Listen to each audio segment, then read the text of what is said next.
Hi, this is Bryan Konietzko, co-creator, co-executive producer, and art director of Avatar. Hi, this is Mike DiMartino, co-creator, co-executive producer, and I also directed this episode, which was a rare occurrence for me, as we have a team of awesome directors, and just timing-wise it worked out. Lauren McMullen, one of our great directors, had left the show, and we were kind of in between seasons and stuff, and I had a little extra time, or some extra time. Extra time is kind of a...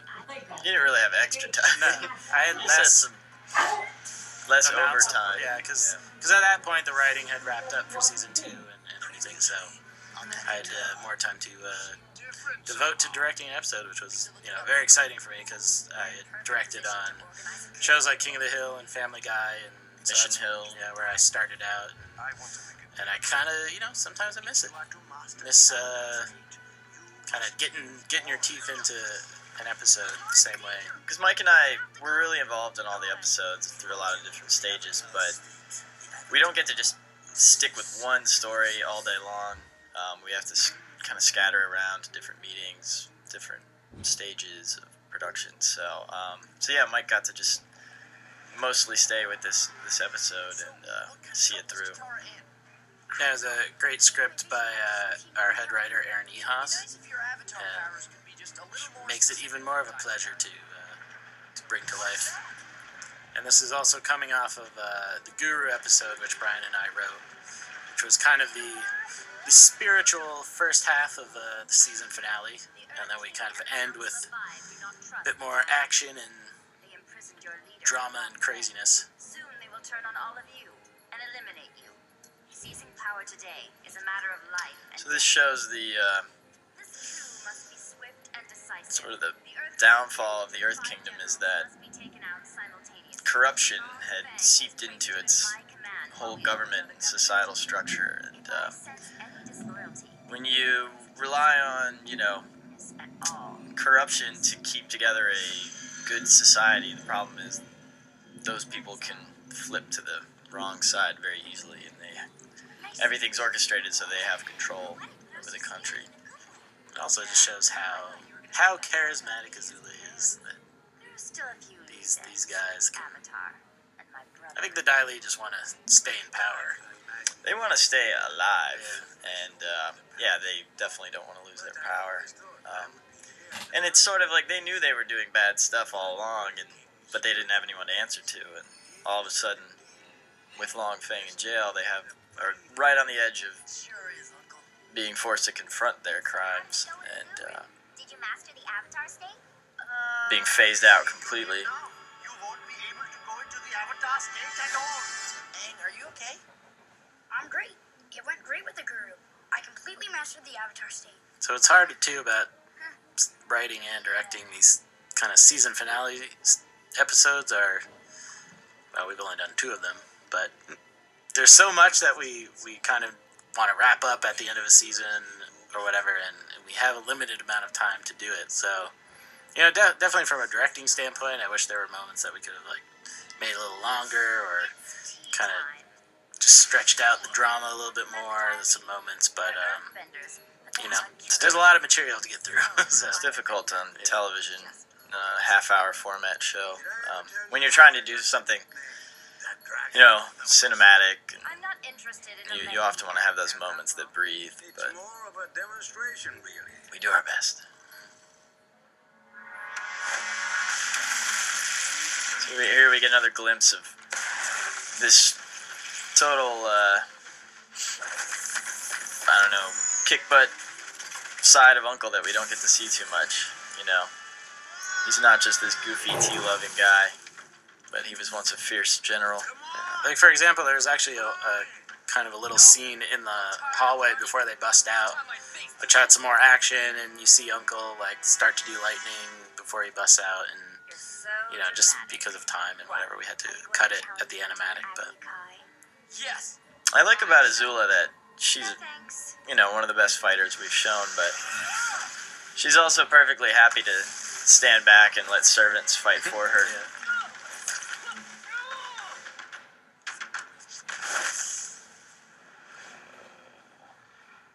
So this particular score by Jeremy Zuckerman was really enhanced by some recordings that Jeremy and Ben Wynn, the other half of the track team, they did some exhaustive recordings of a live taiko band. Taiko is a type of Japanese traditional drumming, very thunderous and powerful.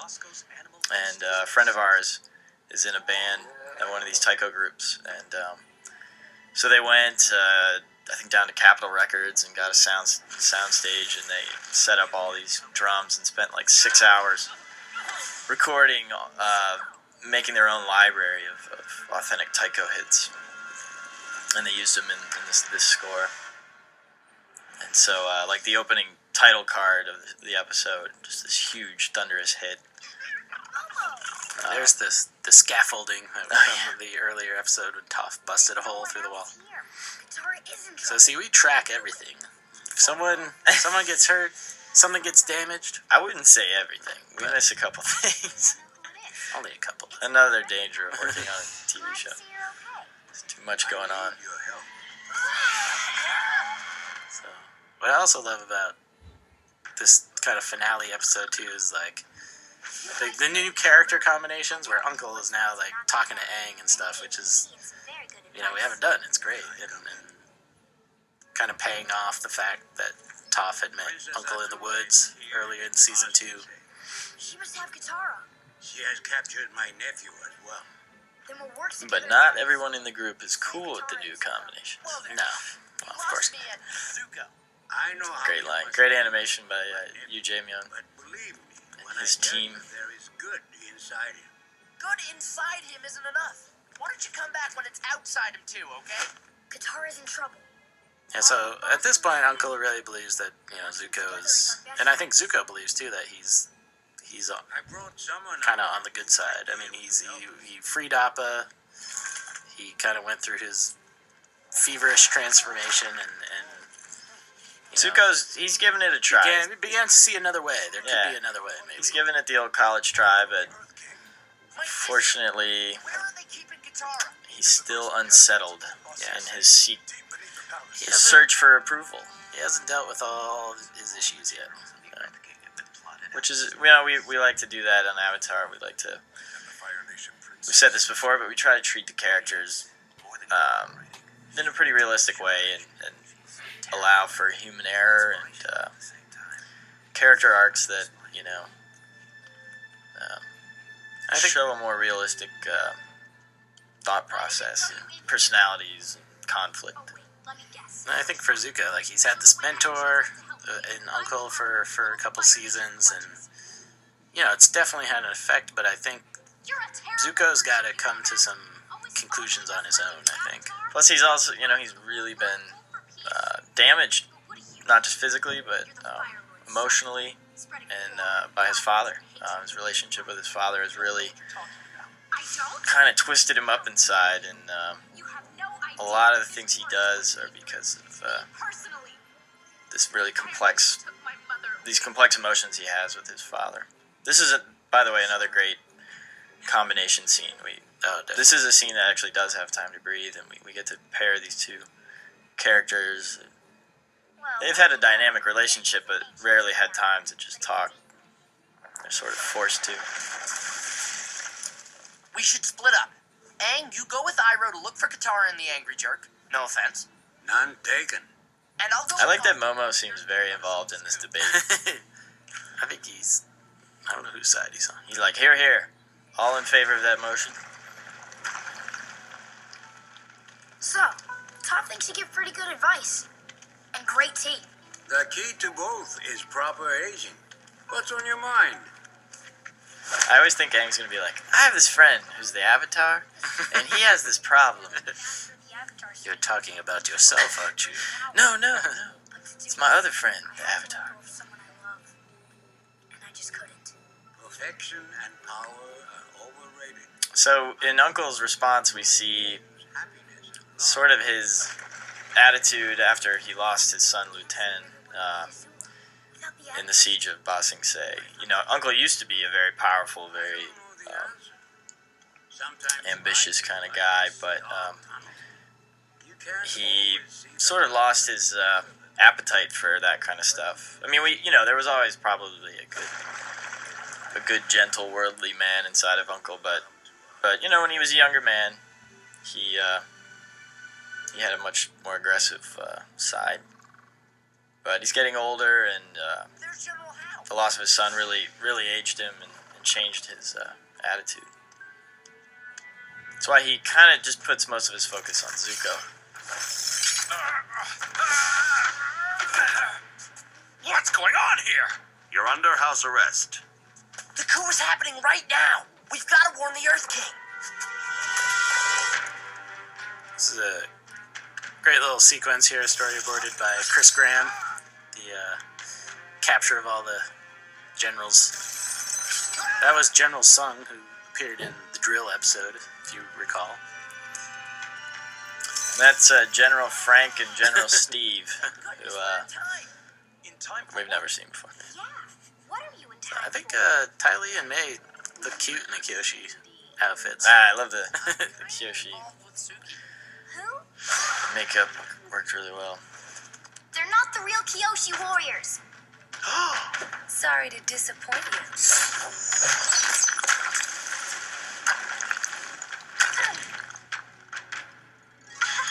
This is a fun little sequence. We've Sifu Kishu and I did a little tango together for the reference.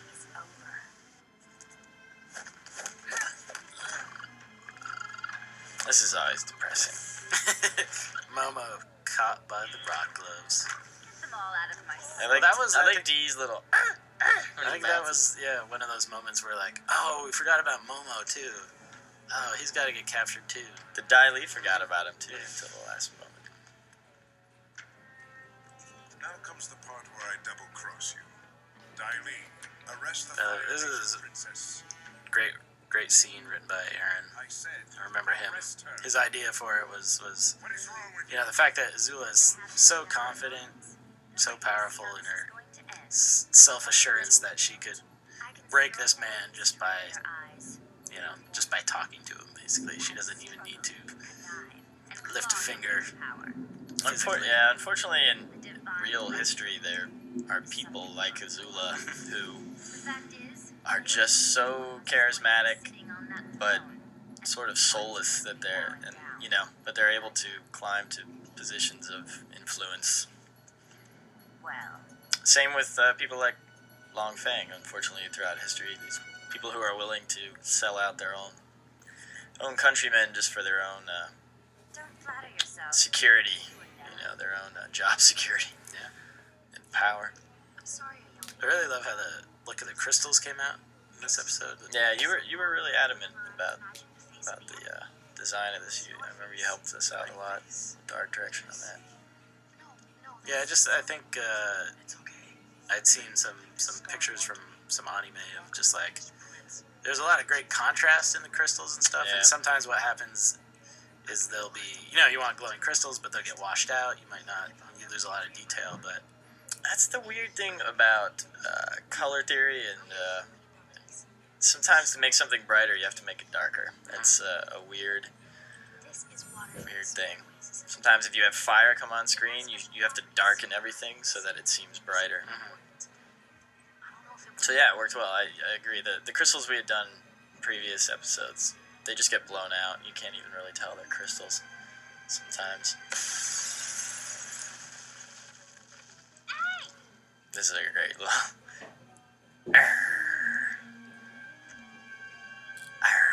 they're just staring each other down. So, let's not ignore the fact that Katara almost used her spirit water there. Almost. What are you doing with the Avatar? I think, to continue your discussion, she was too distraught with Jet to think about it. She forgot about it. Yeah, I mean, I forgot about it until this episode. But you know So what? that's a nice moment there. Good storyboarding and good animation. These lingering thoughts. Because Katara is the kind of person who she wants to think the best of anybody, and that gets her into trouble. It's time for you to choose. time for you to choose good. Cool little detail that these Dai can earthbend these crystals as well. Release him immediately. Yeah, there were a lot of shots I put in, just like this kind of Zuko's dual nature of like this, you know, the good side, the bad side, and just not kind of keeping it ambiguous, like what he was going to choose until that moment. Because to me, like, this whole episode hinged on like the success of that moment when you realize he's choosing Azula's side. She's really good at manipulating people, and you get the idea she really enjoys it. And Begging you, look into your so she's really good at playing to people's weaknesses, and she senses Zuko's conflict and knows how much he wants to be accepted back in the Fire Nation. Here's that duality. The cool And then- Tycho hits. Yeah, there's that great Tycho. We've got to find Sokka and Toph. This begins kind of the big fight sequence that Dean Kelly storyboarded. Did a great job with all the action. So Azula turns it all to steam. Vanishes. This was a cool location. I think Dean also helped you out with the concept design on the background. Elsa Gargarza, team background designers did a great job too.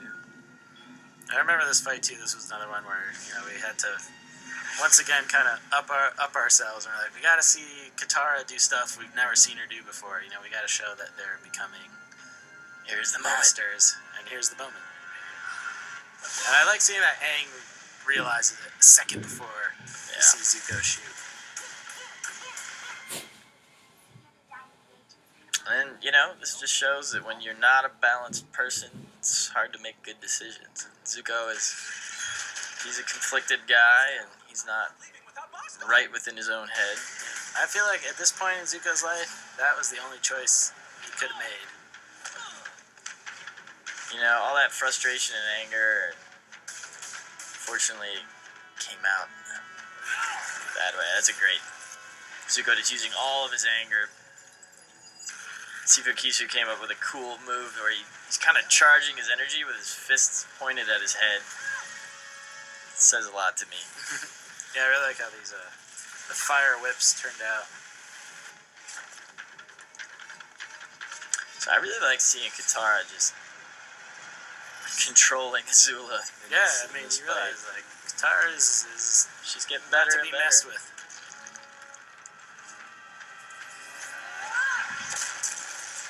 Nang bites off a little more than he can chew. He's just about as dazed as Zuko is after that maneuver. That's great animation. Tiny animation that's good. That is that good is just so delightful. Yeah, this stuff turned out great. Just like grabbing Azula.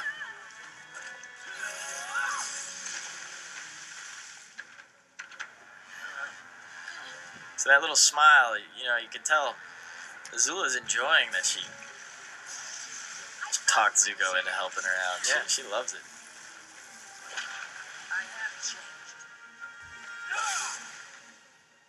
Good showdown here.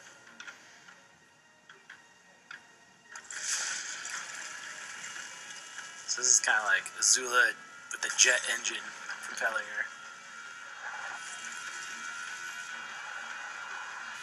And Aang taking Toph's Earth suit idea from 209 and bending some crystals around. I remember in the first storyboard, I think it was just the regular Earth suit, and I was like, no wait, there's all those crystals. We gotta have them, you know, in the spirit of upping the ante, like that suit made of crystal. That design took me so long, and we see it in like 3 shots. It was a very cool design.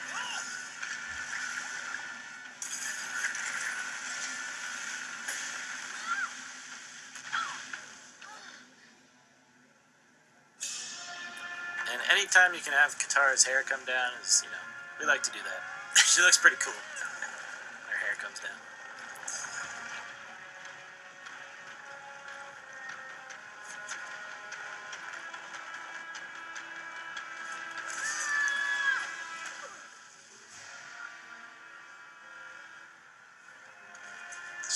cool, creepy music from Jeremy Zuckerman there. Everything sort of going from bad to worse. And then we see sort of the idea of the octopus form that Katara was teaching Aang in the beginning of the season. There's too many. The only way is to let her go. I'm sorry, Katara.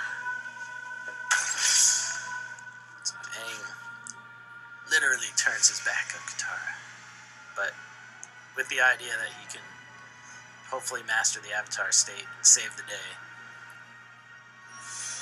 Which he probably would have done had it not been for... Well, the thing he did not master about the Avatar state is that, as we've seen with the previous Avatars, it just flashes for a second. They're only vulnerable for a moment. But Aang, since he's kind of unskilled in being the Avatar, he leaves himself open here. Yeah. He's the Avatar, in the Avatar state for too long. And Azula capitalizes on that weakness, which she is so good at doing.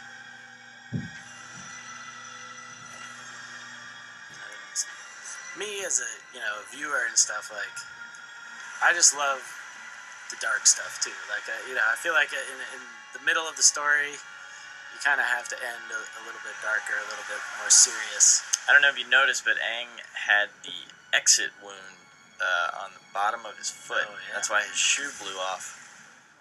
When lightning goes into your body, it has to leave, and there's usually an exit wound, as I understand it. I've never been struck by lightning, but so you see, Uncle has just got this iron body. He's taking rock glove hits to the body, unfazed. But he submits. Yeah, I mean, I think his goal was just to get the Avatar out of there. He had already, once Zuko made his choice, he had kind of, And he's just ashamed. lost a little something.